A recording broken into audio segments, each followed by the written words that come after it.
उस इंसिडेंट में ऐसा हुआ था कि असामाजिक तत्व दूसरे थे, हम लोग तो स्वागत के लिए खड़े थे, हमारे ही कार्यक्रम था, 6 बजे का स्वागत का मेरा कार्यक्रम था, तो वो 12 बज गया था, तो मैंने लोकेशन बदल दी यहाँ से महामाया चौक, फुर्सत के पल चौक से कविता कॉम्प्लेक्स चौक से। तो वहां पे बहुत रात हो गई थी और उस समय आपको ध्यान होगा बसंतपुर में बार वगैरह सब चालू हुआ करते थे, तो उस समय यहाँ का माहौल 8 बजे के बाद ही बहुत खराब होने लग जाता था, जिन क्षेत्रों में बार और भट्टी शहर में हुआ करती थी, दारू भट्टी। तो वहां से जो लोग ऑलरेडी पहले से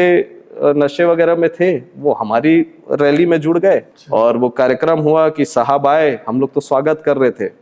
हल्ला गुल्ला इतना पीछे उन लोग करने लगे, लड़ाई झगड़ा वहां पे मतलब आपस में। तो वो वहां पे ऐसा लगा कि कार्यक्रम जो हमारे साथ आए, जो मेरे साथ, क्योंकि लीड मैं ही कर रहा था सामने, तो जो पीछे थे वो उनके वजह से वो माहौल खराब हो गया। बाद में हालांकि साहब का इतना बड़ा दिल है, मैं इस मामले में बोलूंगा डॉक्टर साहब का, उस समय ऐसा लगा कि इन्हीं के साथ है, लेकिन मैं तो भूल गया था कि हमारे जैसे छोटे और युवा कार्यकर्ताओं का भी इस विषय में कोई पूछेगा या साहब पूछेंगे कि किसकी गलती है। मतलब बड़े उस समय तो बहुत छोटे थे, 21 साल के थे, तो हमको लगता नहीं था बड़े नेता लोग इतना संज्ञान में लेंगे चीजों को।